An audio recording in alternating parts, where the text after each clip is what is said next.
আসসালামু আলাইকুম প্রিয় শিক্ষার্থীরা, তোমরা যারা আমাদের আগের ভিডিওটা দেখেছো তাদেরকে অনেক ধন্যবাদ। তোমরা পরের ভিডিওগুলো দেখবা। আমাদের চ্যানেলটা সাবস্ক্রাইব করে রাখো। তোমাদের মেডিকেল অ্যাডমিশনের জন্য এবং ভার্সিটি অ্যাডমিশনের জন্য ইংরেজি এবং সাধারণ জ্ঞানের সব ভিডিওগুলো আমাদের কাছে পেয়ে যাবা। এগুলো দেখলেই তোমাদের ফুল 100% প্রস্তুতি হয়ে যাবে।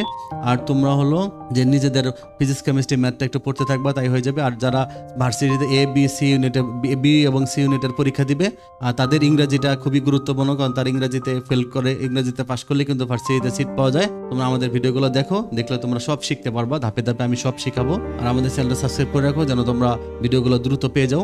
দেখো, আমরা আগের ভিডিওতে 9 নম্বর কোশ্চেন পর্যন্ত করেছিলাম। আমরা 10 নম্বর কোশ্চেন থেকে ভিডিওতে করব। Choose the correct sentence. এখানে আমাদের কারেক্ট সেন্টেন্সটা খুঁজে বের করতে হবে। We have many works to do in summer.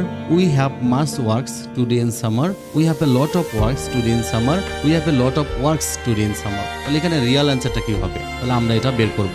দেখো, একটা জিনিস মনে রাখবা তোমরা, আমাদের এখানে অ্যান্সারটা হবে we have a lot of work to do in summer. দেখো, আনকাউন্টেবল নাউনের সাথে কখনো এস বাই এস হয় না, এটা মনে রাখবা তোমরা। Information, advice, bed, baggage, behaviour, খারেজ, ড্যামেজ, ফার্নিচার, এগুলো তোমরা লিখে রাখবা খাতার মধ্যে। এগুলো হলো আনকাউন্টেবল নাউন, এগুলোর সাথে কখনো এস বাই এস হবে না। তো কাজী নজরুল ইসলাম, কিন্তু একটা ব্যতিক্রম সেন্টেন্স আছে, সেটা হলো দেখো এখানে ওয়ার্ক শব্দটা যে আমরা পড়লাম, ওয়ার্ক শব্দটা হলো আনকাউন্টেবল নাউন। ওয়ার্ককে তো আমরা গণনা করতে পারবো না। এখানে তাহলে উই হ্যাভ মেনি ওয়ার্কস, তাহলে এখানে মেনি আছে, ওয়ার্কস দেওয়া আছে, এটা ভুল আছে। মাস ওয়ার্কস, এই ওয়ার্কসটাও হবে না, ভুল আছে। এ লট অফ ওয়ার্কস, ডি নম্বরটা, এটা ভুল আছে। বাট সি নম্বরে দেখো এ লট অফ ওয়ার্ক, তাহলে এটা ঠিক আছে। হ্যাঁ, তাহলে ওয়ার্ক শব্দটা আনকাউন্টেবল নাউন, তাহলে এখানে এস বাই এস হবে না। যদি পরিমাণে বেশিও বোঝায় তাও এস বাই এস হবে না। তোমরা এটা মনে রাখবা, আনকাউন্টেবল নাউনের সাথে কখনো এস বাই এস হয় না। তবে একটা ব্যতিক্রম হলো যে Kazi Nazrul Islam has a lot of works. এখানে কিন্তু কাজী নজরুল ইসলামের লেখাগুলোকে বোঝানো হচ্ছে। অনেক টাইপের লেখা ছিল কাজী নজরুল ইসলাম। তিনি গল্প লিখতেন, নাটক লিখতেন, কবিতা লিখতেন, উপন্যাস লিখতেন। তার এখানে ওয়ার্কগুলো ভ্যারাইটিস ছিল, এই জন্য শুধুমাত্র এটা ব্যতিক্রমে এখানে লট অফ আর লট অফ ওয়ার্কস এটা হবে। আর অন্য সব জায়গায় যত আনকাউন্টেবল নাউন আছে তার সাথে কখনো এস বাই এস হবে না, কারণ এখানে ওয়ার্ক শব্দটা পোয়েম বোঝাচ্ছে। হ্যাঁ, রাইটস, তার লেখাগুলো বোঝাচ্ছে, রাইট গুলো বোঝাচ্ছে। নেক্সট কোশ্চেনটা দেখো, all spoke in his favour. Here the word all শব্দটা কি? দেখো অল শব্দটা, অল স্পোক। দেখো অল শব্দটা এখানে কি হবে? অল শব্দটা দ্বারা আমরা অনেক সময় এটা হতে পারে তোমার প্রোনাউন, হতে পারে তোমার অ্যাডজেক্টিভ। দুইটা বিষয় মনে রাখবা, অল শব্দটা হয় প্রোনাউন, হয় অ্যাডজেক্টিভ শেষে বলবে। যখন আমরা অল দ্বারা পরিমাণ বোঝাবো, যদি আমরা বলি যে অল বুকস, এখানে বইয়ের কথা আছে অল বুক, সব বই, এখানে অলটা হলো অ্যাডজেক্টিভ, মনে রাখবা। যখন তোমরা নাউনের সাথে অল থাকবে তখন এটা অ্যাডজেক্টিভ হয়ে যাবে। আর যখন অল শব্দটার পরে ভার্ব থাকবে তখন এটা প্রোনাউন। কারণ অল স্পোক মানে সবাই কথা বলতেছে, এখানে রহিম, করিম সবার জন্য অল বলা হচ্ছে। তাহলে এটা দেখো অ্যান্সারটা কি হবে? তাহলে অ্যান্সারটা হবে প্রোনাউন। আচ্ছা, মনে রাখবা positive verb make, help, get, have, এগুলো কিন্তু পজিটিভ ভার্ব। হ্যাঁ, পজিটিভ এগুলো ভার্ব, মেক, হেল্প, গেট এগুলো ভার্ব। তাহলে আমি যদি অল দিয়ে দিই, all make, all help, all get, all have, মানে ব্যবহার করতে পারবো। তো এগুলো ব্যবহার করার ফলে তাহলে এগুলো মূল ভার্ব, সাবজেক্টের পরে মূল ভার্ব। তাহলে এখানে অলটা সাবজেক্টের কাজ করতেছে, এটা প্রোনাউন। এখানে নাউন তো হবে না, এটা প্রোনাউন হবে। তাহলে অল শব্দটা কি? প্রোনাউন। নেক্সট কোশ্চেন দেখো, he was wise enough to accept the other. Here enough is, তার মানে এখানে এনাফ শব্দটা কি? Was wise enough. এখন দেখো ওয়াইজ হলো জ্ঞানী, তাহলে এনাফ মানে হলো পর্যাপ্ত। তাহলে সে ছিল পর্যাপ্ত, যথেষ্ট জ্ঞানী। তো এখন এনাফ শব্দটা কি? এটা কি অ্যাডজেক্টিভ, প্রিপোজিশন, কনজাংশন, অ্যাডভার্ব? তোমরা একটু গেস করো এনাফ শব্দটা কি? হি ওয়াজ ওয়াইজ এনাফ। দেখো এটা হলো অ্যাডভার্ব, এটা হলো কি?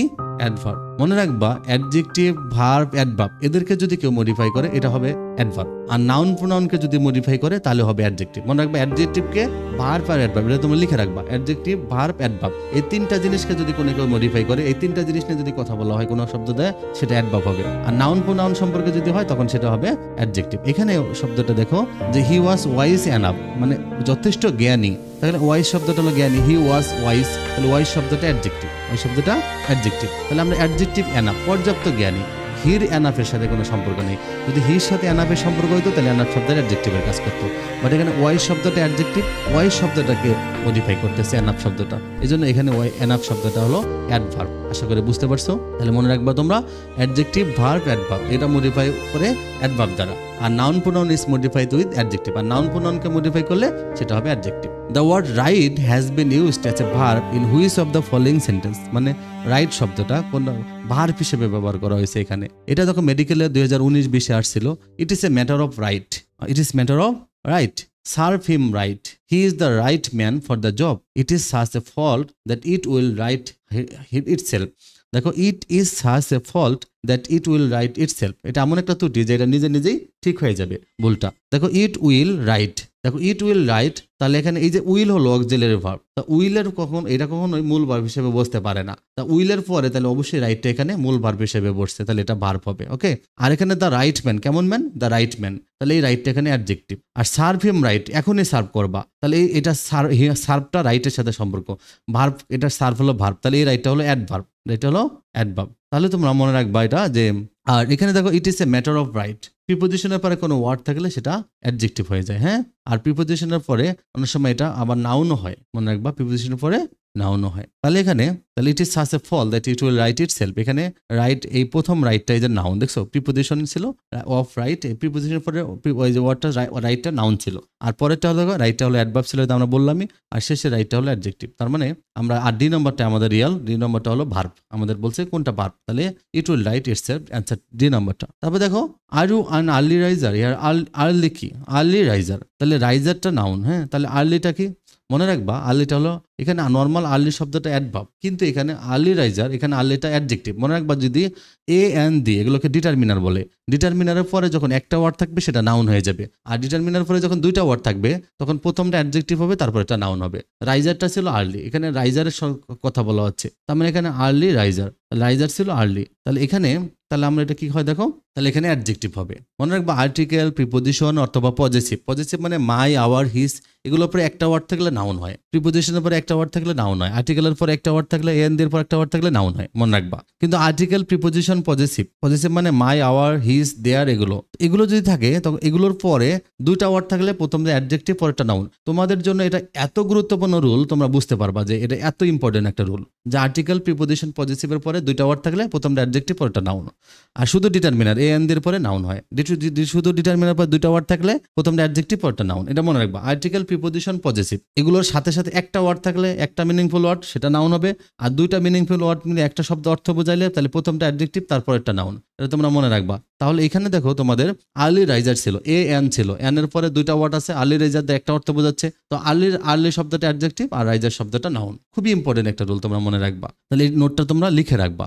এবার নেক্সট তোমাদের কোশ্চেনটা দেখো, what is the noun form of the word beneficial? তো বেনিফিশিয়ালের নাউনটা কি? দেখো এটা খুবই শব্দ, ইজি শব্দ, বেনিফিশিয়াল নিজে একটা অ্যাডজেক্টিভ। হ্যাঁ, বেনিফিশিয়াল, তো বেনিফিশিয়াল নেস হবে না, তো বেনিফিট শব্দটা থেকে এটা বলছে noun form of the word beneficial, মানে এই বেনিফিশিয়াল শব্দটা আছে নাউন বেনিফিট থেকে, এই জন্য এটা হলো আনসারটা হবে বেনিফিট। হ্যাঁ, বেনিফিট থেকে বেনিফিশিয়াল, আর বেনিফিশিয়ান্ট শব্দটা নাউন, ও নিজেই নাউন, আর বেনিফিশিয়ারি শব্দটাও নাউন, তার মানে বেনিফিট শব্দটা থেকেই মূলত বেনিফিশিয়াল শব্দটা এসেছে। তারপরটা দেখো, which of the following is not a noun? কোনটা নাউন না? দেখো ফ্রেন্ডলিনেস, কোনো ওয়ার্ডের সাথে নেস থাকলে আমরা পড়েছিলাম নাউন হয়, হুড থাকলে নাউন হয়, আইটি ওয়াই থাকলে নাউন হয়। তাহলে সফটলি শব্দটা আসলে অ্যাডভার্ব, সফটলি শব্দটা অ্যাডভার্ব। মনে রাখবা অ্যাডজেক্টিভের সাথে যদি এলওয়াই থাকে সেটা অ্যাডভার্ব হয়ে যায়, সফটের সাথে এলওয়াই দিয়ে সফটলি, তাহলে সেটা অ্যাডভার্ব হয়ে গেছে। Select the sentence with a suffix that is an adverb, আমি এখানে ওই সেন্টেন্সটা সিলেক্ট করতে হবে যেটাতে অ্যাডভার্ব ব্যবহার করা হয়েছে। The equation that was given to him was